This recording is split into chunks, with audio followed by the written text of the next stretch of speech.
Ako po si Banji. Ang wish ko lang matupad ang naiwang pangarap ng ate ko para sa kanyang mga anak, sa aking mga pamangkin. Hoy, mga wala pang ticket dyan, oh! Ang bayan. Emma!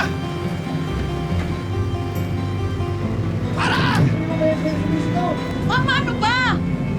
Para! Pati ba naman dito sa trabaho ko, magugulo ka? Ako aalis dito. Hindi ko nalalaman yung totoo! Ayaw mo akong balikan. Sisiguraduhin ko na walang lalaki makikinabag sa'yo.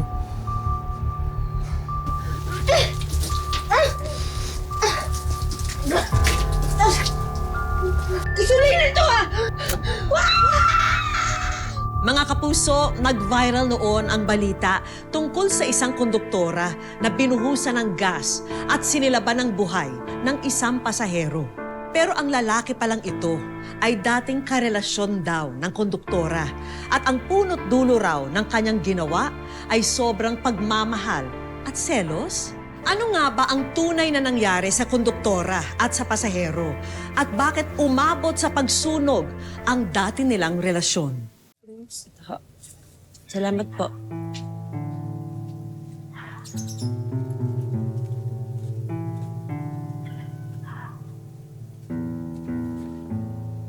Oh, saan ka galing? Wala na to Teka, saan mo natalin yan?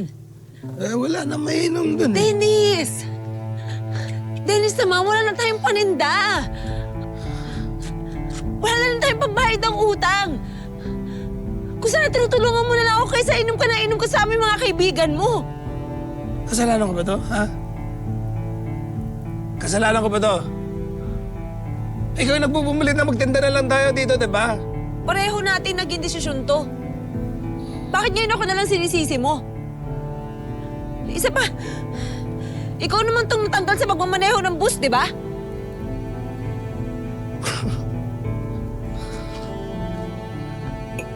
Ikaw, yung trabaho mo, dakdak. Ano?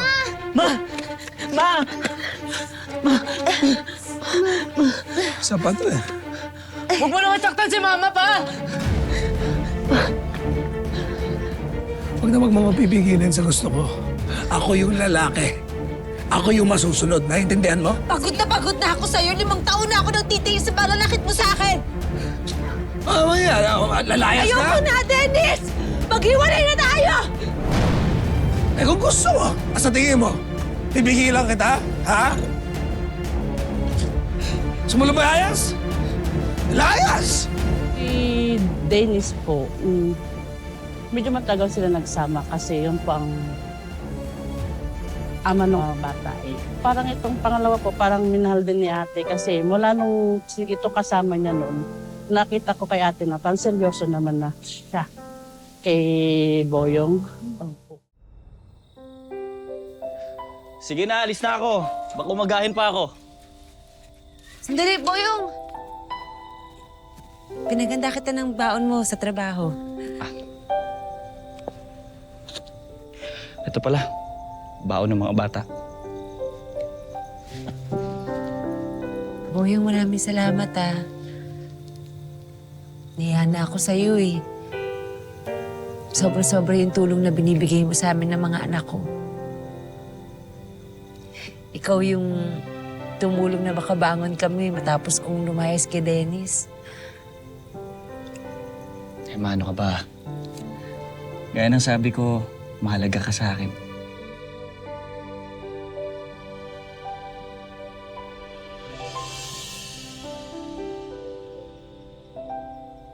Masaya. Di mo ba alam? May asawa na yung nilalandi mo. Asawa? Unang-una, hindi naman tayo kasal, Dennis. Pangalawa, 1 taon na tayong hiwalay. At nakipaghiwalay ako sa'yo dahil sa kawalang hiyaan mo. Pinalayas kita, pero hindi tayo hiwalay. Umuwi na tayo. Oh! Ay! Boyong, tama na! Tama na! Ano? Tama na! Umalis ka na dito. Ayoko na makita yung pagmumukha nito. Hindi kita hayaang saktan ka pa nitong hayop na to. Sige na, umalis ka na! Baka mapatay pa kita. Boyong, maraming salamat ah. Nadamay ka pa sa gulo namin ni Dennis. Ano ka ba? Di ba sabi ko sa'yo, nandito lang ako para sa'yo. Para sa mga anak mo. Ay, ba't hindi na lang tayo magsama? Lumayo na tayo. Ano ibig mo sabihin? Handa ka bang maging pangalawang asawa mo ko?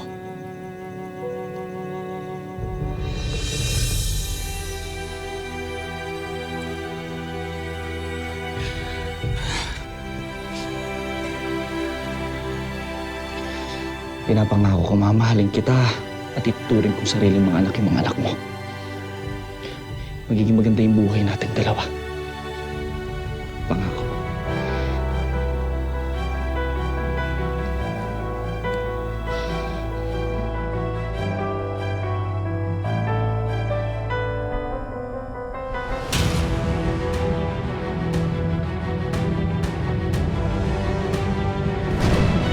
Kuya!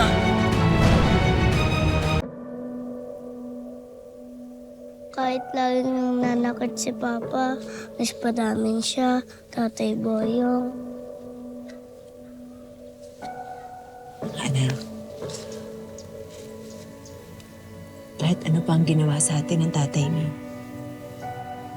kalimutan na natin yun, ha? Tahimik na siya ngayon. Ma, di pa rin po ako makapaniwalang wala na si Papa. Mabuti pa, umalis na tayo. Halika na.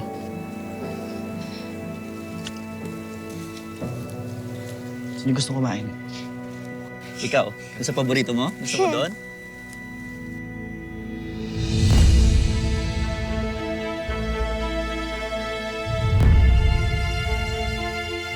Papa? Dennis,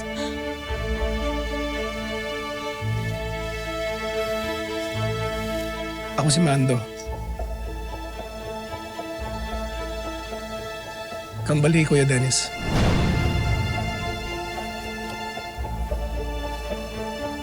Mando? Wala naman sa akin nabanggit si Dennis na may kakambal siya. Hindi kami close ni Kuya Dennis. Sa totoo lang, kaya lang naman kami nagkita ulit dahil nagkahiwalay kayo. Sa akin siya tumira. Kaya alam ko kung ano yung nangyayari sa inyo. Simula nung nagkahiwalay kayo, wala, parang naging pariwara na ang buong buhay na yan. Inom na lang siya ng inom, laging lasing. Tapos, minsan nahuhuli ko siya, nakatunganga na lang eh. Alam mo kung nasan man siya ngayon, sana nasa tahimik at payapa na siya. Sana nakipag-ayos man lang ako sa kanya bago siya nawala. Sana nakipag-ayos ako. Tatay pa rin siya ng mga anak ko. Pero hindi ka dapat pag-guilty, ano? Alam ko kung anong klaseng pananakit ang ginawa niya sa inyo ng mga anak mo. Hindi ka naman masisisi ng kahit na sino eh. Mali yung ginawa ni Kuya Dennis eh. Maling-mali. Kahit anong mangyari, hindi dapat ginagawa yan sa babae. Lalo na sa katulad mo. Sige, mauna na kami.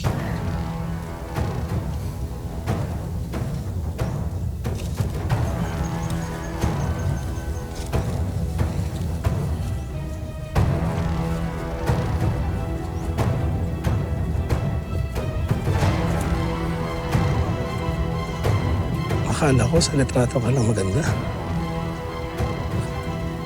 Mas maganda ka pala sa personal.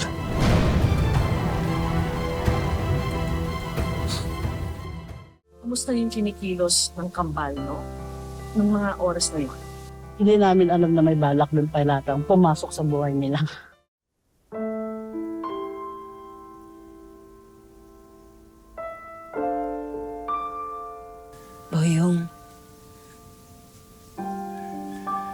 Isang taon na yung nakalipas.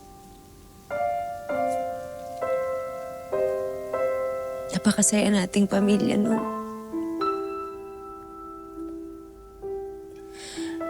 Hanggang ngayon, hindi pa rin kami makapaniwala ng mga anak mo na wala ka na. Ganun talaga ang buhay.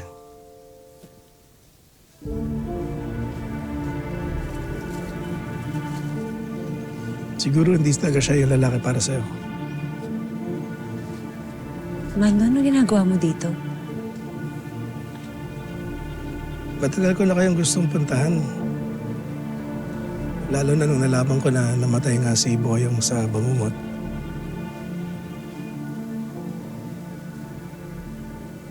Gusto kitang tulungan buhay ng pamilya mo. Mando, maraming salamat. Pero hindi ko naman kailangan ng tulong mo. Kaya ko naman mag-isa. Emma. Emma, sandali. Emma, sandali. Sige na. Alam kong kailangan niya ng tulong. Kaya nga ako nandito eh. Para tulungan ka sustento ng pamilya mo. Alam ko kung anong ginawa ng kapatid ko sa inyo at gusto kong makabawi man lang. Pwede ba tayong kumain sa labas? Pag-usapan natin to. Mando, pasensya ka na talaga, pero... Hindi ka naman, anak. Umuwi na tayo. Emma, sige na. Ang totoo, kaya ngayon lang ako nagpakita sa'yo kasi hindi ko alam kung paano ko sasabihin sa'yo ang totoo. Matagal na kitang gusto, Emma.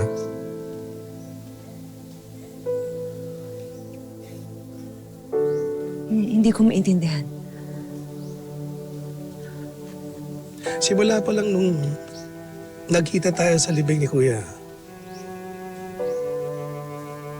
Iba yung naramdaman ko eh. At ngayon lang nangyari sa akin yun.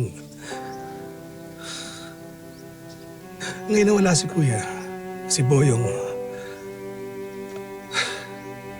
Naisip ko lang na baka ito na yung pagkakataon kong mahalin ka. Mando, ayoko sana isipin to, pero... 2 beses na ako nagmahal. At pareho na silang patay. May sumpa ka? Naniniwala ka ba doon? Eh, hindi naman sa ganun, pero... Naisip ko... Siguro hindi para sa akin ang pagmamahal. Ang gusto ko na lang ngayon, buhayin ng mga anak ko. Na mag-isa. Hindi ko alam kung paano, pero... Naawa naman ng Diyos eh. Ang gusto ko lang matulungan ka. Sa lahat. Hindi kita sasaktan. Ipinapangako ko sa namatay kong kapatid, sa puntod ni Boyong, sa harapan ng mga anak mo, aalagaan ko kayo. Pagsisilbihan, hindi ko kayo sasaktan. Magiging buong pamilya tayo.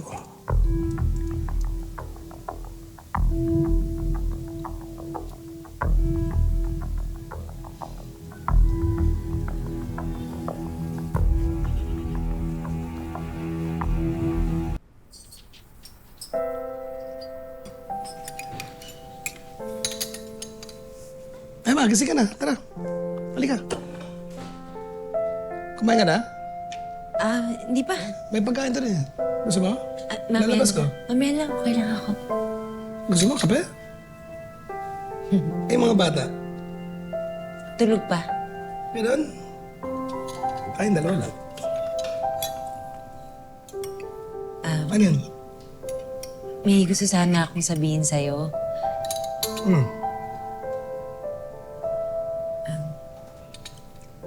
Nag-apply ako ng trabaho. Ito, Trabaho?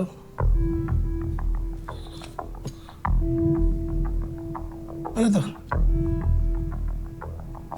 Di ba sinabi ko na sa'yo, huwag ka mag-a-apply?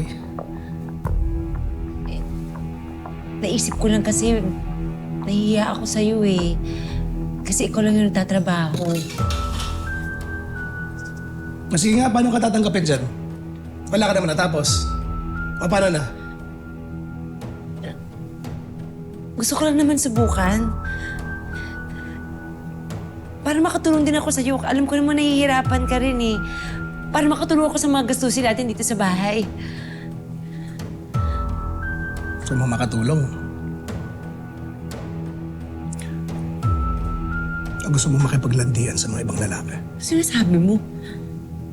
Lahi ka na lang ganyan. Nagsiselos ka sa mga hindi naman dapat pagselosan. Hindi naman ganyan ang pinamis mo sa akin, ah! Sige, sumagot ka pa. Kapal na ng mukha mo, ha? Ano? Ha? Nung una kitang nakilala, wala kang kapera-pera. Tapos dito ka na ngayon. Anong gagawin mo? Ang tanda mo na, ha? Ang dami mo bang naging asawa? Oh, sino magpapara sa mga anak mo, ha? Paano ka makakahanap ng lalaking susustento sa inyo? Ha? Kapag ako nawala sa buhay ninyo, sa basurahan kayo hahanapin. Gutom ang aabutin ninyo! Ate Emma? Ate Emma? Ate Emma? Ikaw magsusumbong, ha? Naintindihan mo ako? Ate? Ay, Kuya, good morning. Halika, halika! Halika! Ate, galit ba si Kuya? Ay, hindi! Hindi! Ba't ang gulo-gulo ng buhok mo? Namumutla ka pa. Sinaktan ka ba ni Kuya Mando? Hindi, ano ka ba? Nabanggit ko lang na nag-apply ako ng trabaho.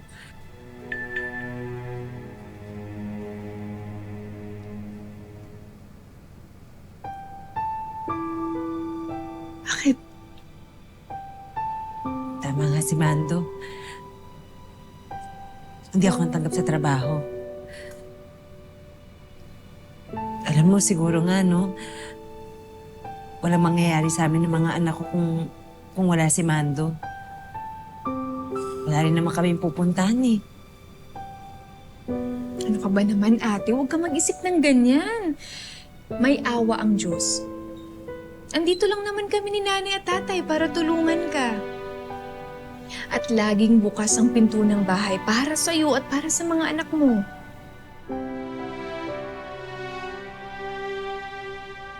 Huwag kang mag-alala, ate. Kakausapin ko yung kakilala ko. Naghahanap kasi sila ng konduktor ng bus. Pwede ka dun. Talaga?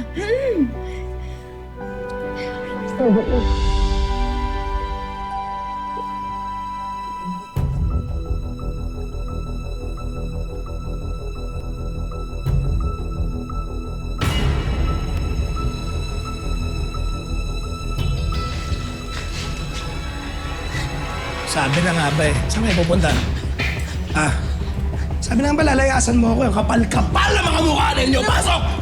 Mga anak ko! Pasok! Pag sinabi walang lalabas sa bahay, walang lalabas sa bahay! Kapal na mga mukha ninyo! Binigay ko na sa inyo, tapos gagaling na ako.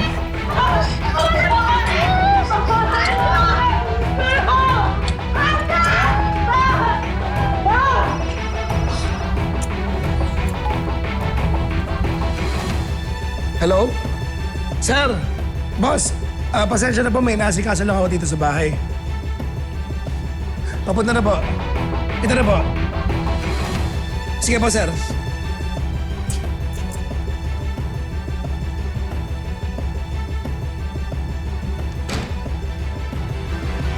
Tao po! Tao po! May delivery po kayo, parcel, para po kay Ma'am Emma Bautista! Tulungan niyo po kami! Bautista, may parcel po kayo, Emma Bautista! Ma'am? Ma'am! Ma'am! Ma'am! Ginit po ako po sa Emma Bautista! Yes, ma'am. Ma'am, may parcel po kayo, ma'am. Tulungan niyo po kami! Kinano po kami dito na asawa ko! Bakit niyo po kami tulungan? Papatayin po niya kami! Sige, ma'am. Tutulungan ko po kayo, ma'am. Tulungan niyo po kami para awa niyo na! Para awa niyo na! Tulong!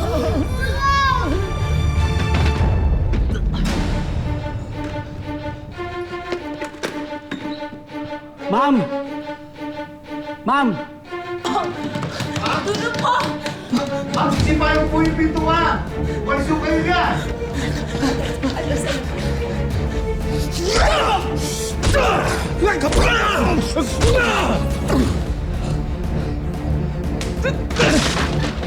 Ma'am, tara, bilisan nyo.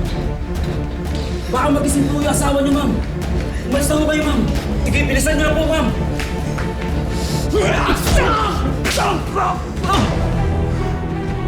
Sino may sabi makakalabas kayo ng bahay?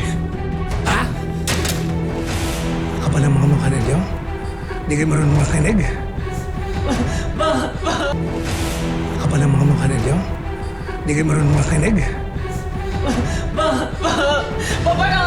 Huwag mo na saktan si mama. Paalinin mo na kami, ma. Paano mo ako? Ano ba?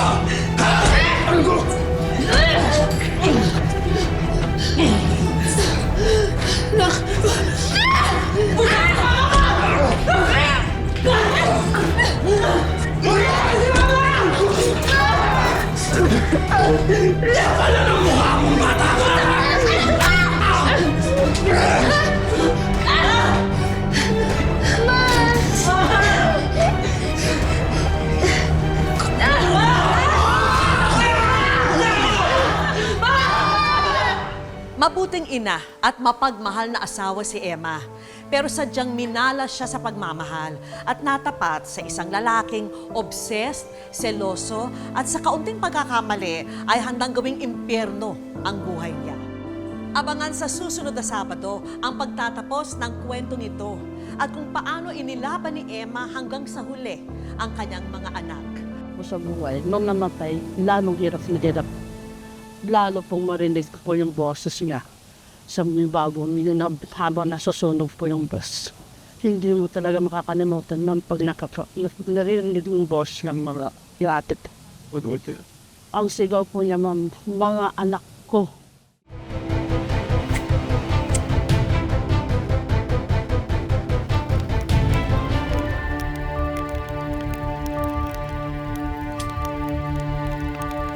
Sige na, baka malito. Ma! Oh! Bakit gising na kayo? Ma! Huwag na po kaya muna pumasok.